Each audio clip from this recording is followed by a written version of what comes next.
नमस्कार, प्रवास अक्षर न्यूज नेटवर्क और आप सभी का स्वागत है। केंद्र शासित प्रदेश लद्दाख के लेह शहर में आज व्यापक विरोध प्रदर्शन हुए, जिनमें प्रदर्शनकारियों ने राज्य का दर्जा और 6वीं अनुसूची के तहत लद्दाख को विशेष अधिकार दिलाने की मांग की। पुलिस ने कुछ प्रदर्शनकारियों द्वारा पत्थरबाजी करने और हिंसक होने की घटना के बाद आंसू गैस और लाठियों का प्रयोग किया। इस दौरान प्रदर्शनकारियों ने बीजेपी कार्यालय को भी आग के हवाले कर दिया। मीडिया रिपोर्टों के मुताबिक लेह एपेक्स बॉडी यानी एलएबी की युवा शाखा ने 10 सितंबर से 35 दिनों की भूख हड़ताल शुरू की थी। भूख हड़ताल के दौरान 15 में से 2 लोग अस्पताल में भर्ती हुए थे, जिसके बाद युवा शाखा ने प्रदर्शन और हड़ताल जारी रखने का आह्वान किया। इस प्रदर्शन में जलवायु कार्यकर्ता सोनम वांगचुक भी शामिल हैं। दूसरी ओर पूर्ण राज्य की मांग कर रहे जम्मू कश्मीर के मुख्यमंत्री उमर अब्दुल्ला ने श्रीनगर में कहा है कि राज्य का दर्जा बहाल न होने की धारणा मुख्य रूप से बीजेपी की चुनावी हार के कारण बन रही है। उन्होंने कहा, कभी कभी ऐसा लगता है कि जम्मू कश्मीर के लोगों को राज्य का दर्जा इसलिए नहीं मिलेगा क्योंकि बीजेपी चुनाव हार गई। यह अन्याय है, क्योंकि कहीं भी यह नहीं कहा गया था कि राज्य का दर्जा सिर्फ बीजेपी की जीत पर ही बहाल होगा। मकसद ही ये खोलने का था कि जहाँ जहाँ लोगों के मुतालबे हैं, परेशानियाँ हैं, जहाँ नॉर्मल तरीक़ों से उनका जो मुतालबों का हल नहीं हो रहा है, वहाँ पे हम इंटरवीन करें और लोगों के मुश्किलात जो हैं वो कम करें। ये सिलसिला काफ़ी कामयाबी से चला है। बीच बीच में जो फीडबैक मिलता है उसको लेके हम इसको और ज़्यादा जो है मजबूत करने की कोशिश करते हैं। लोगों के मुतालबे अलग अलग किस्म के होते हैं ना। कुछ डेवलपमेंट को लेके, कुछ ट्रांसफ़रों को लेके, कहीं पे उनके सोशल वेलफेयर की स्कीमों के पैसा फंसा हुआ है, कहीं पे बाकी मामले हैं। तो मुख्तलिफ़ किस्म के जो हैं रिप्रेजेंटेशन यहाँ लेके लोग आते हैं। हम तो उम्मीद कर रहे थे कि जिस तरह जम्मू कश्मीर के लोगों को एक वादा किया गया था और यहाँ तक कि सुप्रीम कोर्ट को भी ये बात कही गई थी कि ये 3 जो है स्टेप प्रोसेस होगा। पहले डिलिमिटेशन, फिर इलेक्शन, फिर स्टेटहुड। डिलिमिटेशन भी हुआ, इलेक्शन भी हुए, लोगों ने बढ़ चढ़ के इलेक्शन में हिस्सा लिया।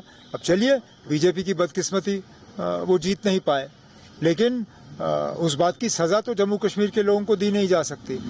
कहीं ऐसा लग रहा है कि क्योंकि जम्मू कश्मीर के लोगों ने यहाँ बीजेपी की हुकूमत नहीं बनाई, इसलिए अब जम्मू कश्मीर के लोगों को स्टेटहुड नहीं मिलेगा। ये जम्मू कश्मीर के लोगों के ज्यादती है ना, क्योंकि कहीं पे भी ये नहीं कहा गया था कि नतीजे बीजेपी के हक में हो तब स्टेटहुड मिलेगा। यहाँ बदकिस्मती से अब देखा जा रहा है कि स्टेटहुड और इन चीज़ों की मुखालफत अगर कहीं से हो रही है तो बीजेपी की तरफ से हो रही है। सब रो रहे हैं ना, सब रो रहे हैं।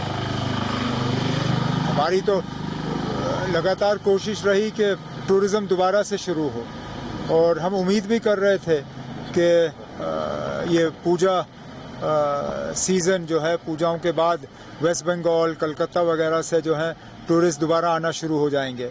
लेकिन जिस तादाद में हम उम्मीद कर रहे थे उस तादाद में अभी लोग आए नहीं। हमारी कोशिशें तो जारी रहेंगी, देखते हैं क्या होता है। ये 3 अल्फाज लिखने में किसको एतराज़ हो सकता है? मेरी समझ में नहीं आता ना। ये 3 अल्फाज लिखने पे ये गिरफ्तारी की वजह कैसे बनती है? ये आप इसका मतलब कोई वाकई कोई मतलब दिमागी तौर बहुत ज़्यादा बीमार होगा जो इन 3 अल्फाजों को लेके इसके ऊपर कोई केस बना सकता है। इस पे तो कोई केस, और मैं तो चाहूँगा कि अदालत फटाफट इस चीज़ को जो है दुरुस्त करें। ये कहीं पे भी ये 3 अल्फाज लिखने, आई लव मोहम्मद, कहाँ से गैर कानूनी है ना? अगर 1 मिनट के लिए आप इसको एक मज़हब के साथ जोड़ देते हैं तब भी इसमें क्या गलती है ना? क्या बाकी मज़हब जो हैं अपने रहनुमा, अपने जो मजहबी जो हमारे ये हैं, हाँ, उनके बारे में नहीं लिखते? क्या हमारे जो सिख भाई बहन हैं अपने गुरुओं के बारे में नहीं लिखते? क्या हमारे हिंदू भाई बहन जो हैं अपने मुख्तलिफ भगवानों के बारे में नहीं लिखते? लिखते हैं। आप जम्मू कश्मीर से बाहर जाइए, शायद ही आपको कोई गाड़ी दिखेगी जहाँ पे किसी भगवान की तस्वीर नहीं होगी। तो अगर वो गैर कानूनी नहीं है तो ये कहाँ से गैर कानूनी हो जाता है ना? LOP का डेजिग्नेशन क्या है? Leader of the opposition. Opposition का काम क्या है? अपोज करना।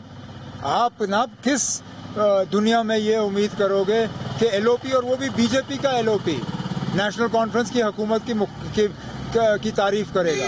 मैं तो कहता हूँ जितना ज़्यादा वो हमारी मुखालफत करें उतना बेहतर है, क्योंकि लगेगा हम वाकई काम कर रहे हैं। अगर आप भी लेना चाहते हैं देश दुनिया की तमाम जानकारी तो आज ही सब्सक्राइब करें हमारे चैनल को। साथ ही नीचे दिए बेल आइकन को जरूर दबाएं ताकि हर अपडेट आप तक पहुंच सके।